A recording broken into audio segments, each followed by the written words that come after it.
Hello everyone and welcome to the latest Asian Carp Canada webinar. My name is Rebecca Schroeder and I work on the Asian Carp program at the Invasive Species Center. I will be your moderator today. The Invasive Species Center is a non-profit organization that works to prevent the spread of invasive species in Canada and beyond.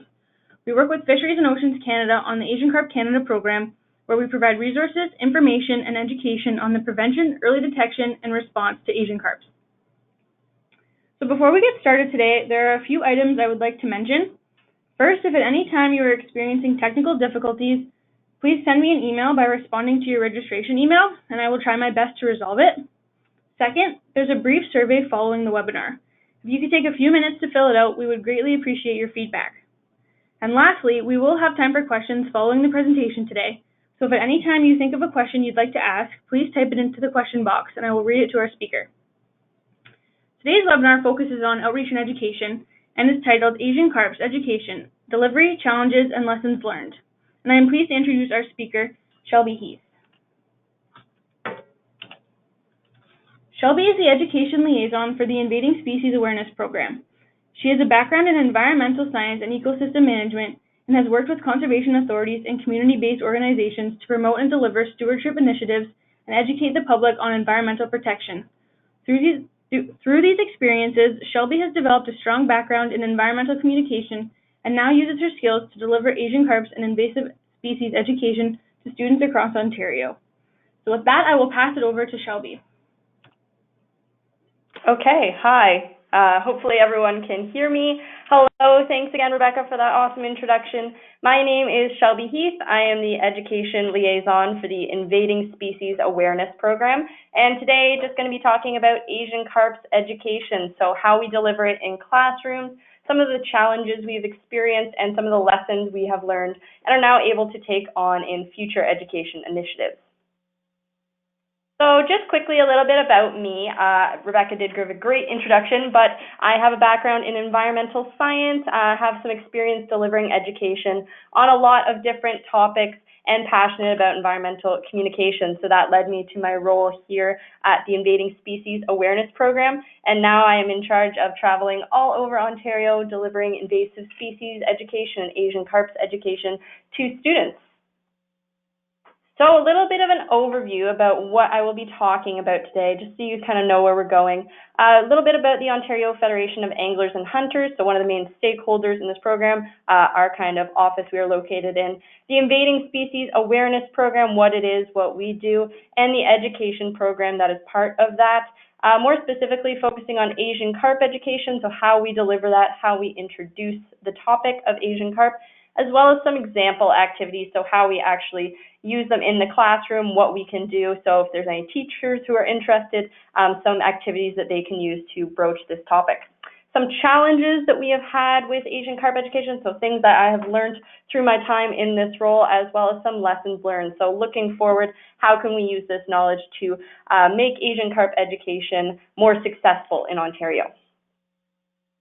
So the OFHD, the Ontario Federation of Anglers and Hunters, really the kind of powerhouse behind this program. So we are the largest not-for-profit charitable fish and wildlife conservation organization in Ontario. So we have over 100,000 members spread all across Ontario, and we are really the voice of anglers and hunters, so trying to protect and enhance hunting, fishing, and trapping opportunities in Ontario, providing knowledge, providing resources for hunters and fishermen across Ontario.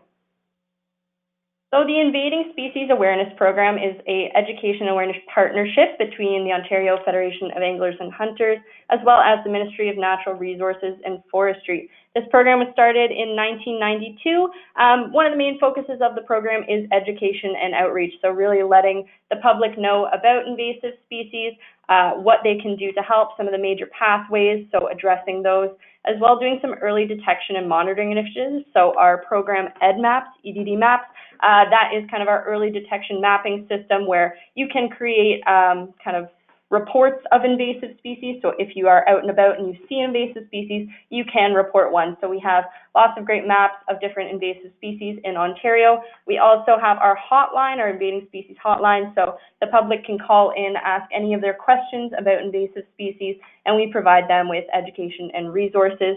We also have HIT Squad, which is summer positions for students all across Ontario, where they get out into nature and actually do some invasive species management, do education. They work with our conservation authorities we partner with.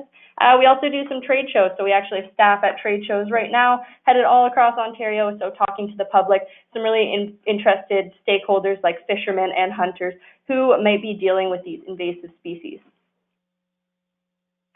So targeted outreach is really important for us. We want to make sure that we are getting to the people who are going to be most impacted by these invasive species and who are kind of responsible for some of those key pathways that we talked about. So boaters, recreational boaters, ATV users, trail users, even gardening. So trying to get to some people there to address maybe invasive plants that are entering Ontario. So trying to address some of those key pathways is a big goal of what we do here at the Invading Species Awareness Program.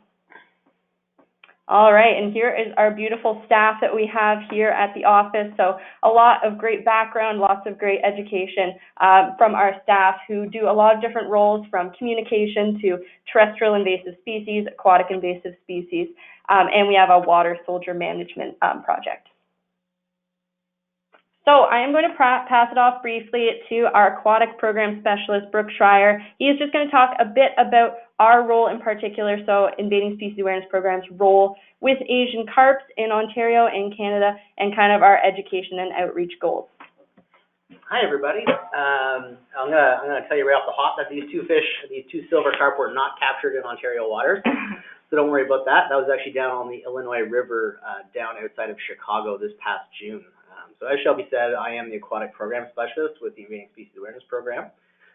So in my role, I'm kind of in charge of our Asian Carps outreach, our attendance at trade shows, delivering Asian Carps information, as well as the early detection piece. So our partnership with DFO started in 2013, and given our membership, given our demographics, DFO recognized that we were one of the main stakeholders in this education. And so if you've never seen this before, this is kind of the 4 tiers that DFO uses to deal with the Asian Carps situation. So they have prevention, which is focused on outreach, research, and the risk assessments. Then they have the early warning piece, which is focused on monitoring. And then they have the response and management pieces. So obviously the OFHD and the Invading Species Awareness Program slots into the first 2, so in prevention and early warning. So as Shelby highlighted, in terms of prevention, that's really focused on the education and outreach portion that we deliver, everything from invadingspecies.com to edmaps.org/Ontario, where people can report Asian carps if they think they've encountered one. So we have many different pieces and many different avenues for education and outreach in terms of the prevention tier. And then moving on to the early warning piece, I'm sure you can probably put it together that through the hotline, so 1-800-563-7711, which is the Invading Species hotline. Anybody can call at 9 a.m. to 5 p.m. Monday to Friday and report any Asian carp if they suspect that they've encountered one. Or, like I said, they can go to edmaps.org/Ontario to report as well. So these are our numbers over the last 5-6 years since our partnership was established with DFO. So these are strictly Asian carp phone calls. So somebody calling to report either a silver, bighead, black, or grass carp, or sometimes they don't really differentiate. Some people don't know that there's 4 different species, and they just say, I think I encountered an Asian carp. So this year we had 39 reports, and I'm happy to say that none of these were confirmed as Asian carp. And you can really see there that in 2015, 2016, we had a pretty huge spike in Asian carp reports, which most likely had to do with the media coverage that was going on that year. So with that said, I'll pass it back over to Shelby. All right, thank you so much, Brooke, for that. So yeah, just showing you a bit more about our role with Asian carps, but now we're going to be turning it to our education program. So telling a younger generation about Asian carps, giving them the tools and the resources they need to help us stop the spread of this invasive species. So the main goal, obviously, providing education on Asian carps as well as aquatic invasive species in general, to students across Ontario, and really making sure we're connecting to existing curriculum, which I will talk about in a little bit. So making sure we're making strong connections to existing kind of priorities in Ontario. We also have our target audience as students, so everywhere from kindergarten to grade 12, we provide this program to all students and educators in Ontario, so really anyone who is in a school environment. So some of our main stakeholders, the Department of Fisheries and Oceans, obviously really involved in this, the Ontario Federation of Anglers and Hunters, as well as the Ministry of Natural Resources and Forestry. So, why did we need this education program? As Brooke said, it really ties into the kind of pillars of the Department of Fisheries and Oceans, their education and their outreach. So we recognized a gap in Asian carp education, and we saw a really good opportunity with this new partnership with the DFO to really address this gap. So we focus on using existing resources. So we already have a grade 4 program called Making Waves, which focuses on aquatic habitats. So that's a curriculum kit for grade 4 teachers. We also have a grade 6 curriculum kit, so Biodiversity Challenge, which, as you can imagine, focuses on biodiversity. So we already had those 2 tools in our toolkit, but we really wanted to expand this program to include all students, so everyone from kindergarten all the way to grade 12, as this information is really important for all students. So as I said, invasive species education is now a really big part of the Ontario curriculum, and that is a fairly new development. In the last 5-10 years, we've seen a lot more interest and concern about invasive species, and it's now making its way into the Ontario curriculum. So we want to make sure that we are providing teachers with the resources, with the support that they need, so that when they get to that part of their curriculum requirements, that they are able to find the resources they need and make sure they're educating students in an effective way. So where do Asian carps fit into this? As we can see, lots of different connections to be made to Asian carps. So all the way from grade 2, where we're just looking at air and water in a basic sense. Grade 4, really focusing on habitat, so how that habitat can be affected. Grade 6, biodiversity, so how that can be impacted by other species, as well, obviously, invasive species having really big impacts on biodiversity in Ontario. Grade 7, we kind of shift gears and start looking more at human impact, so how we are affecting our environment, what are we doing? So obviously invasive species, one of the main pathways is human introduction, so really making that connection for students that this invasive species problem is a human problem and that we are kind of responsible for doing our best to fix it. So also grade 9, again, looking at those human impacts and how we can maybe start to fix some of those issues. So preventing invasive species such as the Asian carps from entering Ontario. So lots of connections to be made to Asian carps. As we can see, lots of different places that we could fit this kind of curriculum in, and teachers really prefer that. They like when you're able to say, okay, you can put this into your habitat section. Maybe you make a connection to a different part that they were going to talk about in a different part of their lesson plan. So they really appreciate when you can make connections, when they can bring the things that we talked about in presentations back to a different part, make it even a stronger connection for students.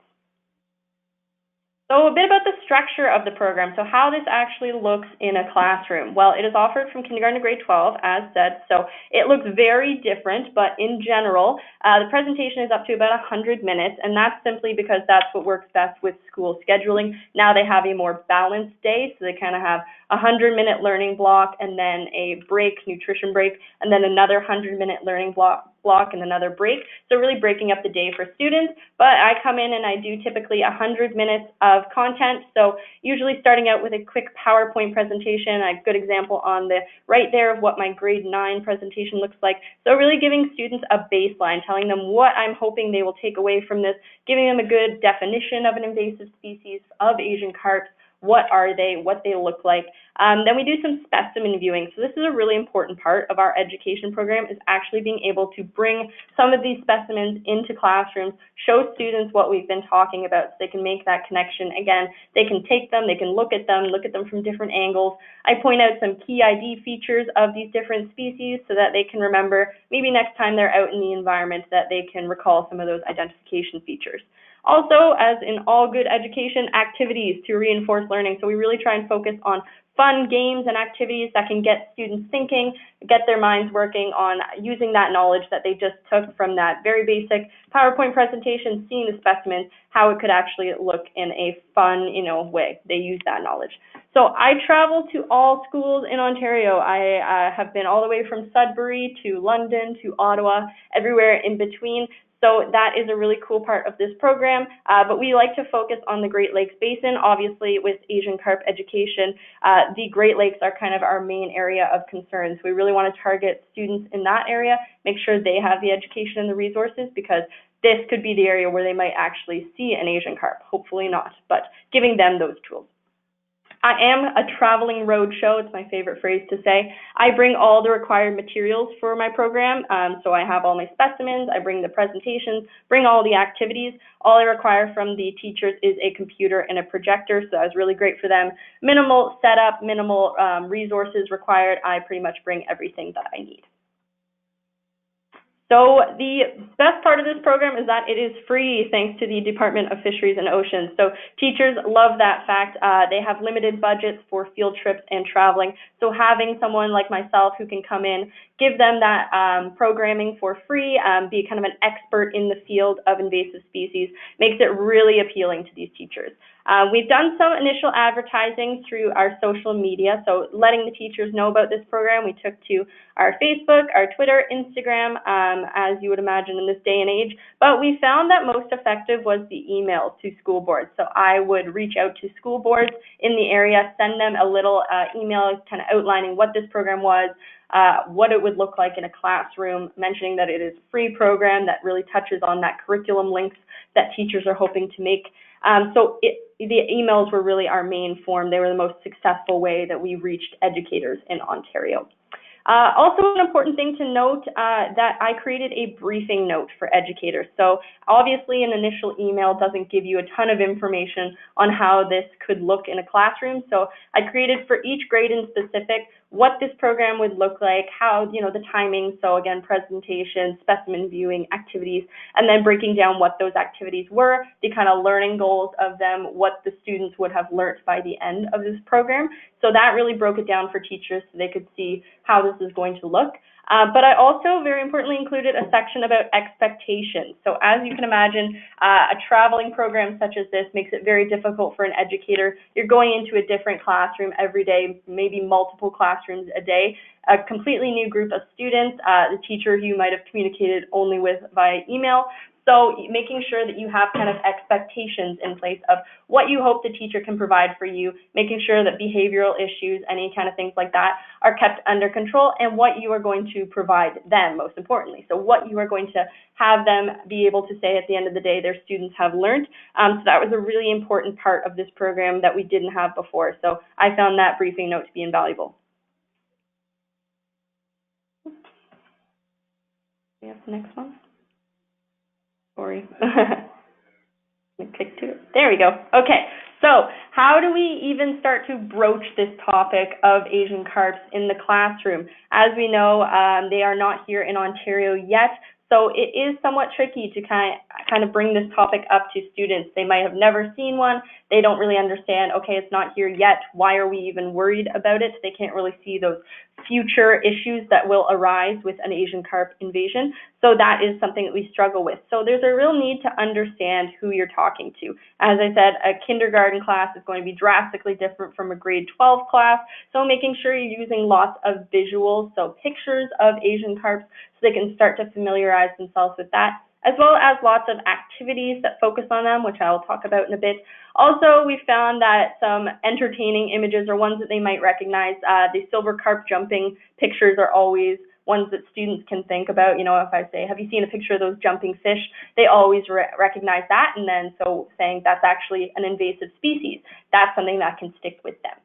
I've also found students really understand potential impacts on humans better versus the environmental impacts that we are all concerned with. So maybe saying, okay, you might not be able to catch as many fish as you used to be, or maybe you aren't able to drive your boat around if there are silver carp jumping out of the water, or a complete breakdown of our fisheries industry. So making those connections to human impact, while us as environmentalists, maybe that's not the first place we go, but it's important to understand that these children, that might be the thing that sticks with them. Also, when I first bring up the idea of an Asian carp, first show a picture, a lot of students first jump to, oh, I've caught one of those, or I've seen that before. So making that distinction between similar species, so I usually show a picture of a common carp versus an Asian carp, make sure they understand there are very similar looking species, and point out some of those key ID features so that they know, yes, you may probably have not seen one or caught one, as they're not really established in Ontario yet, but making sure they have the tools that if it did ever happen, they would be able to point it out. You know, we can't discredit the reports of even the younger generation, right? Still a really important kind of area we're trying to address. So we want to make sure they are confident with the tools that they have, that they could distinguish between similar species. All right, so breaking it down even further into elementary, and my next slide will be more high school students. So we usually have to simplify pretty significantly the idea of invasive species, Asian carps, because it is a difficult topic for younger children to understand, right? This species that's coming in, taking over an environment not from here, there's a lot of different parts of that. So I like to compare Asian carp to bullies in nature. Obviously in a school system, the idea of bullying is pretty well understood among children, that that's not something that we want, something where a species or, a person is being mean to other things or taking more than they need. So comparing Asian carps to like bullies in nature, they hog resources from native species. Obviously a really big simplification, but something that students, again, make that emotional connection to. Also, as we mentioned, the curriculum links, we want to try and tie into those. So focusing on the needs of native animals, things like habitat, those water resources, showing how these invasive species can come in and start to remove those things. And again, that human connection, making it that humans are part of our environment. We are part of this habitat. We all have habitat. So making sure students understand that they are not separate from their environment. So telling them that these Asian carps and these invasive species will also affect them. We also introduced the concept of a food web. That's a pretty big thing in elementary school, so understanding what is eating what is getting eaten. Have a picture up there on the top that shows you what I use. So obviously, again, a simplification, but showing you, okay, if we had a berry bush at the bottom of this food web and an invasive species removed it, how is that going to impact all the other species? And then students always understand, okay, well, things that might have eaten that berry bush, they might start to disappear. And then the entire food web is going to be affected. So they understand that this complex system, very intertwined, can be easily broken down by invasive species, such as an Asian carp coming in and removing parts of that. We also look at impact on biodiversity. Again, kind of a difficult topic to introduce, but by grade 6, that is something they are expected to be learning about in their science curriculum. So making it as simple as what would happen if we lost all of our native species. So these species we've had for a long time, what happens if we lose them? So what if we only had one type of fish, right? What if we only had one type of tree? So making it something where if an Asian carp did actually come in, this is something that could happen. We could start to lose a lot of our native species. And I give them some time to really brainstorm about that, think about what that would actually look like, the effects that it would have, and always a lot of talk about food webs, about trees especially. Maybe we don't have any oxygen to breathe anymore. So making it something that they can connect to. And in high school, obviously, higher level of comprehension. So we dive pretty deep into Asian carps in that initial PowerPoint that I talked about. So we kind of do a little bit of a case study. So breaking down the issue into how these Asian carps ended up in North America, why are they here, the human part of that, we were the ones who brought them here, the impacts they have, environmental impacts, social impacts, economic impacts, as well as identification. So again, making sure we're bringing up some of those similar species that they might have seen, giving them those distinctions. So the identification really, it just breaks down into a simple eyes below mouth or eyes in line with mouth for the bighead and silver, that's below the mouth, and then the eyes in line with the mouth for the grass carp and the black carp. While this may seem, overly simple, again, we don't want to overwhelm students with too much. Fish identification is difficult, even as someone with an environmental science background. I found it overwhelming, so I don't want to overwhelm the students, give them too much information to the point where they just don't retain any of it. So keeping it simple with the eyes in line with the mouth or below the mouth versus a common carp who has their eyes on top of their head. I find students, they can remember that sticks with them, and maybe that's the key for them. Next time they're fishing with their parents, they remember that little hint for identifying Asian carps. Also in high school, we do some games such as Jeopardy and Kahoot, which is kind of an interactive quiz game where we do very focused questions about, how many types of Asian carps are there, how many different species, what are some of their impacts, and putting up a picture, what type of Asian carp is this? And students always do really well with that. They do remember the things that we talked about in the presentation. All right, so these are just some of the things that I do in schools, just to kind of give you an idea of, how these lessons can be transferred into fun activities for students. If there are any teachers, any teachers, these are great things that can be used in all classrooms across Ontario. So elementary students, again, simpler understanding. The one game that we do focus on Asian carps is called Fridge Fiasco, where students imagine that an Asian carp has come in and taken all of the food out of the grocery store. They've eaten everything, left nothing on the shelf. So then I have students write down some of their favorite foods, what they would be looking for at the grocery store, put them in a big bin, kind of shake them up, and then go around and have students pick out some of the foods, and they read them out. So, okay, we don't have any more apples. And then they can see that really emotional connection. Again, kids are very passionate about food. So if you start taking away some of those things and relating it to the Asian carps came in and they took away all that food.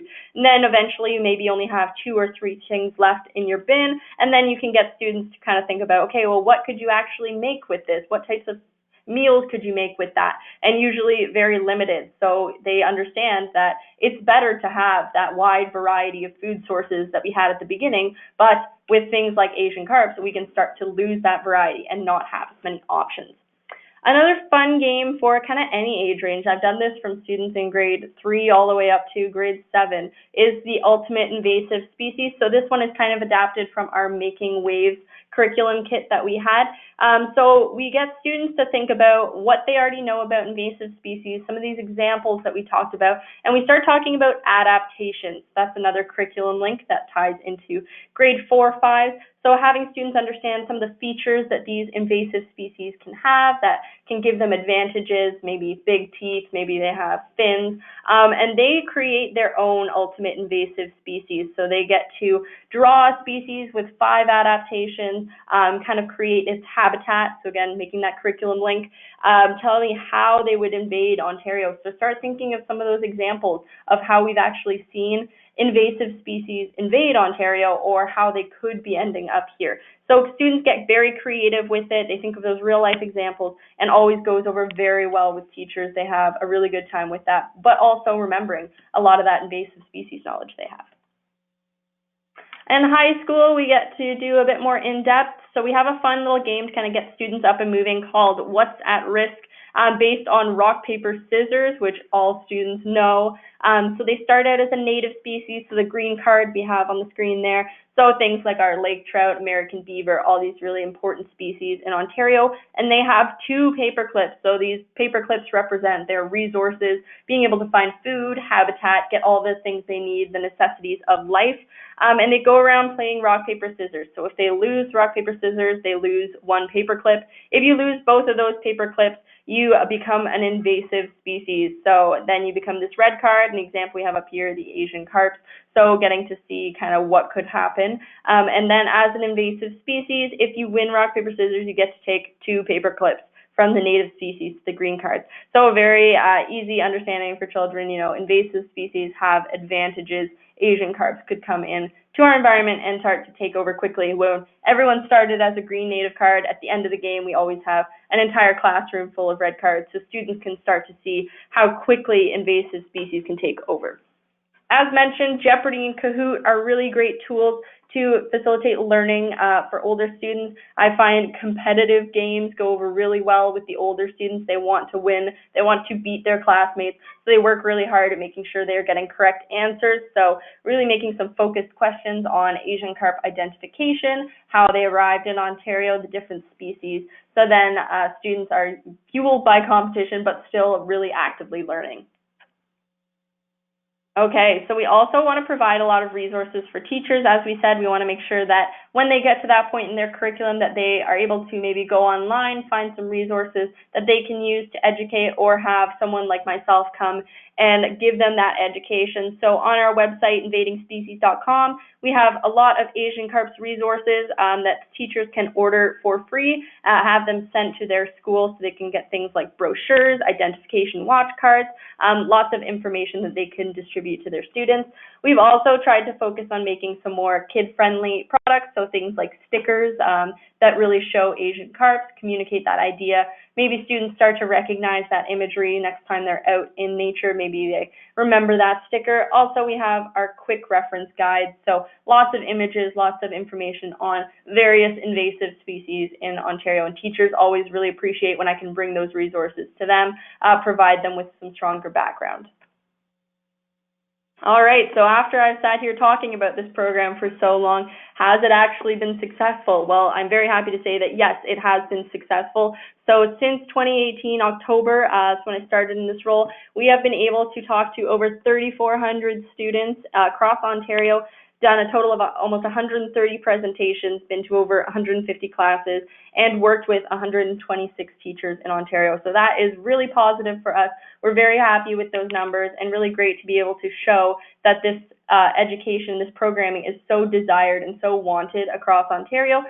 We always have more and more teachers asking for the programming, so really it's just a matter of scheduling, trying to make sure we can facilitate everyone. But yes, that's very exciting for us. We've been able to work with over 12 different school boards, so making sure, even if we can't reach everyone, we've been able to kind of talk to some people in that school board who can maybe give that information to others. So very positive response from the educators that we've worked with. They see this program as very unique. There's nothing really else like it in Ontario, and it provides a very immersive and exciting experience for students. They get to see some specimens, they get to do some fun games, and have it come right to their classroom. Okay, so as I mentioned, I'm kind of a traveling roadshow, so I have been all over Ontario. I have gone about 11,845 kilometers, so lots of time in the car. But as you can see, have been able to access a lot of Ontario, talk to a lot of great students all over the place. So that can be things like planning multi-day trips to reach further areas, coordinating with teachers to try and make the most efficient trips that I can. But yes, really good to see that we've got a good spread around the Great Lakes Basin, while also getting some areas like Sudbury that might not have received this type of education before. So how do we kind of quantify this success? How do we show at the end of the day to stakeholders such as the Department of Fisheries and Oceans, the Ontario Federation of Anglers and Hunters, how do we show them that this program has been such a success? Outside of the numbers, you could have gone to 1 million schools and not had a good program. So we want to make sure the program is actually good, the things we're delivering to teachers are effective. So I created a Survey Monkey presentation to send to teachers, just a quick little survey, about 11 questions that I just send a link in an email. So asking questions about why they wanted the presentation in the first place, how it relates to their existing class topics, their existing curriculum links, also really focusing on the priorities of teachers. So education, really, teachers are the forefront of that. They are the ones delivering this, so making sure we're aligning with their priorities, making sure the education we're giving them is beneficial to them, that it's not just something they can check a box, that they're able to use this education, this information in a relevant way. Also, we have a last part of the survey where teachers are able to give us their thoughts on the program, talk about areas for improvement, maybe things that they would change, what were some of the strengths of the visit, so that can affect our future programming, how this program looks going forward. So just some couple examples of the questions that I ask from the survey. So we've had about 40 respondents, which is fairly to be expected. We don't have 100% response rate, but 40 responses is a good amount of data to have. So we can see that a lot of the teachers wanted this program to support curriculums and support those units of studies that they already had. There were some teachers who wanted it for fun, but yes, mainly we want to support that curriculum that's already existing in Ontario. And the most exciting one for me, would you recommend this classroom visit to a colleague, or would you book another presentation? So did you really enjoy this presentation? Was it effective for you? Would you recommend it to a friend? 100% of respondents said yes. So that's very exciting for us. We can see that teachers really are enjoying this program and that they are getting a lot out of it and would recommend it to others as well.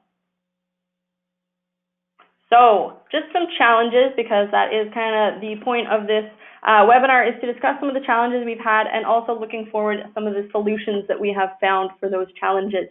So as I said, students really struggle to understand the threat of Asian carps because they've never really been personally affected by them. They've never, say, cut their foot on a zebra mussel or had a round goby on their fishing hook. So it's kind of hard for them to make that connection. So we have to use tools such as silver carp jumping videos or maybe some fun activities that identifies the threat still, but in an entertaining way, in a way that they can keep a connection to. Identification, we've had to very much simplify because it is difficult to identify fish, especially as a species that isn't here yet, that we can't bring in a live fish and show them. So making it the eyes in line with the mouth, below the mouth, showing them some similar species have been really effective in simplifying that identification, but still being effective in students being able to determine the different types of Asian carps. Also really important to adapt the delivery. So that has been the main part of my job, is figuring out how to take the same information and make it applicable for a kindergarten class versus a grade 12 class, using those activities in tandem with the information to make it the most effective. You need to simplify the information to not overwhelm students, because when they start feeling like they don't understand, I find a lot of students just shut down. They don't appreciate the education. They think this is too much for me. So making it something that they can appreciate, they can understand. Also using those existing tools that we have that are available to anyone in Ontario. So Making Waves and a Biodiversity Challenge have some great resources available on how to introduce some of these topics of invasive species, Asian carps, in a fun way to reinforce that learning. Okay, so some of the challenges, bigger picture with a program such as this, where it's just me, one person, traveling all around Ontario delivering the education. Obviously, scheduling. There is a huge demand for this program, which is very, very exciting for us. So we need to make sure that we're using resources efficiently, wisely, while also being able to reach as many teachers as we possibly can. We want to make sure anyone who wants this education can receive it, so that becomes a struggle of scheduling as well as just traveling. So the traveling program, the transportation of materials has to be limited. I kind of carry everything in a bin from classroom to classroom, so I have to be able to have resources that don't take up too much space. I can keep all the activities with me, all my specimens with me, so that kind of limits the idea of the program. We have to be able to travel. Also, traveling in itself, expensive, and physically draining, but it's been great working with the Ontario Federation of Anglers and Hunters. They really support the traveling of this program, and the DFO, so they put a really good budget behind that. Also, teacher expectations, just managing that. Sometimes I find teachers expect me to come in and just entertain the class for an hour and a bit, but I have to really tell them that this is an educational program, that we have goals that we're hoping to achieve, and we want to make sure that our times are being used efficiently. So outlining expectations, how they can help me and how I can help them. That briefing note was a really important tool for me that is effective to communicate with educators. All right, so at the end of the day, what are some of the lessons that we've learned about Asian carps education? What can we take moving forward, looking at future programming? Well, in-person education is really the best way to do it. We could, we've looked into maybe doing some online resources, some webinar style things, but being in the classroom, being able to show students up close these specimens, talk about these species is very important. And the desire for Asian carp education is there, and we're able to do it successfully in areas where it's needed. So that's a very big positive of this program. Another lesson, Asian carps are kind of a difficult topic to talk about with younger generations, but really simplifying it, highlighting the impacts to humans and to the environment through games and activities is really successful. For younger students, obviously lots of fun games, where the older students, you can kind of sneak in more information while making more competitive games like the Jeopardy and the Kahoot. Also, I think at the end of the day, my biggest point from this is that students need to be able to make an emotional connection. I am an environmental communicator by trade, so I really focus on making that emotional connection for students, because that's what's going to stick with them. They have to be able to tell someone about it and be able to share that information, right? We're talking to one student, but maybe they go home and they tell their parents, they tell their siblings, they tell their grandmas, their grandpas. So we have to make sure that we're giving them the tools and we're giving them that information that they will remember remember, so they can communicate it to even more people. So whether that be having a funny video of a silver carp jumping, maybe not the most educational, but still making sure they understand those impacts. That's what our Great Lakes could look like potentially. Also the food web concept, and just making the concept stick in fun games. All right, looking forward, I think this program is a great example of what Asian carp education could look like in Ontario and its need in Ontario. We have a lot of teachers interested in this, so it's a great example of how we could apply this to all of Ontario, potentially through maybe collaborating with different educators. So maybe having multiple people across Ontario who could deliver this program, working with them in order to enable all educators who want this program to receive it. We're giving students the information that they need in a fun and engaging way, but also really relying on that scientific knowledge that we have to communicate those ideas. Just in general, I think environmental education, Asian carps education specimens are a main tool for student understanding. They can see these things up close, see what we're talking about, and they really do enjoy that, and teachers always, that's their favorite part of the program. Also, students are interested. I think that's one of the main things I struggle with, is that a lot of people think that students maybe don't care, they don't want to help, they aren't engaged in the process, but they very much are. Students are the kind of front line of our future, struggle with Asian carp. They are the ones who might be feeling these impacts. So making sure they are prepared, they have the tools and the knowledge that they need, they are very receptive to it. It's just making it in a way where they are having fun, they're learning, and they have that really important emotional connection using those activities and those games to reinforce that learning. All right, well, with that, thank you so much, everyone, for tuning in to this webinar about Asian carps education.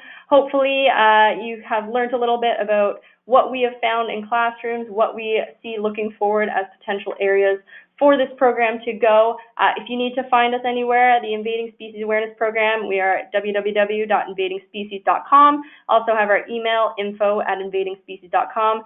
The 1-800 number there is our Invading Species hotline, so if you do have any questions about invasive species, and you can also find us all over social media. So please feel free to connect with us there. We would love to talk to you about Asian carps and invading species.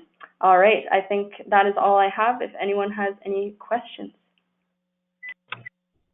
Thank you so much, Shelby. That was a really great presentation highlighting the amazing work that you're doing to bring Asian carp education to a lot of classrooms throughout Ontario. We saw how many you've gone to, which is crazy. So we do have time for some questions, so please feel free to type them in now if you have any, and I've seen that a few have come through. I just want to clarify, Shelby, is Brooke still there for questions? Yes, he is still here for questions. Okay, because I think a couple of them are, one of them is. So I'll read this. This is from Robert Canning. Brooke mentioned that there had been 39 reports of Asian carps made in Ontario in 2018-2019. What species of fish were those 39 reports correctly identified as? Were there certain fish most commonly misidentified as Asian carp, or was it just a random mix? That's a great question. And was that from Robert Canning, sorry? Yes. Well, first of all, hi, Robert. Thanks for tuning in, and thanks for the great question.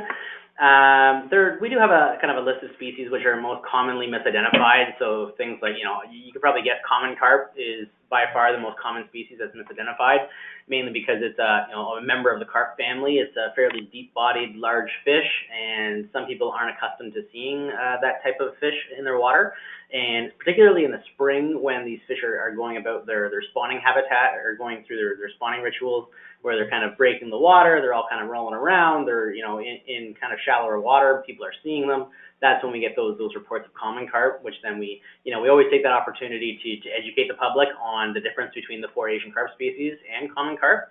Besides that, there are other things like gizzard shad, which is a kind of a silver fish, which does jump out of the water seasonally. So sometimes we'll get calls from people who say, I saw a silver fish jumping out of the water and I suspect it's a silver carp. So most of the time it kind of coincides when gizzard shad are doing that. Besides that, there are other more smaller fish like creek chub, which are kind of that olive green color, which kind of look like a grass carp.